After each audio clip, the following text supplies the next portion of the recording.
अरविंद केजरीवाल जी, आपने फिर से विधानसभा के पवित्र फ्लोर का दुरुपयोग किया।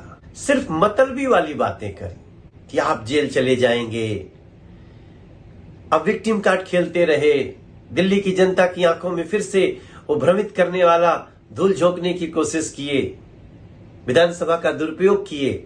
और ये सब कुछ कहते हुए आप शायद भूल गए कि आप जो कह रहे हैं वो भी झूठ है, कि अब हम जेल से फाइल साइन करेंगे।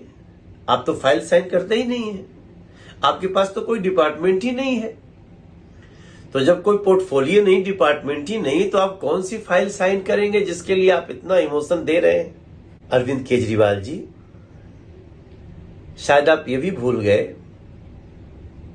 कि इस समय कम से कम पॉल्यूशन की बात करनी चाहिए थी, जिससे लोगों की सांसें रुक रही हैं, बच्चों के स्कूल बंद हैं, तरह तरह के नियम कानून लगने से हमारे दिल्ली के लोगों का जीवन बाधित हो रहा है।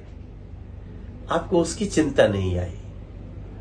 यहां भी बस खाली अपनी बात करनी है। दिल्ली की जनता, वो चाहे उसकी सांस रुके या उसको परेशानी हो, उससे कोई फर्क नहीं पड़ता आपको। तो याद रखिए कि दिल्ली की जनता सब कुछ देख रही है। और आपने एक बात तो अच्छी कह दी, क्योंकि आपने विधानसभा पे कह दिया कि आप अपराधी हैं। आपने ये मान लिया है कि अब आप जेल जा रहे हैं, आपके पास बेगुनाही में कहने को कुछ नहीं है। कमाल है।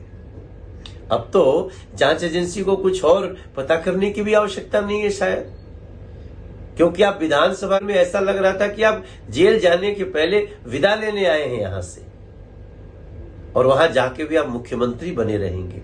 इतना मोह है आपको मुख्यमंत्री की कुर्सी से। कोई बात नहीं, दिल्ली की जनता देख रही है और आपको सही समय पे जवाब भी देगी।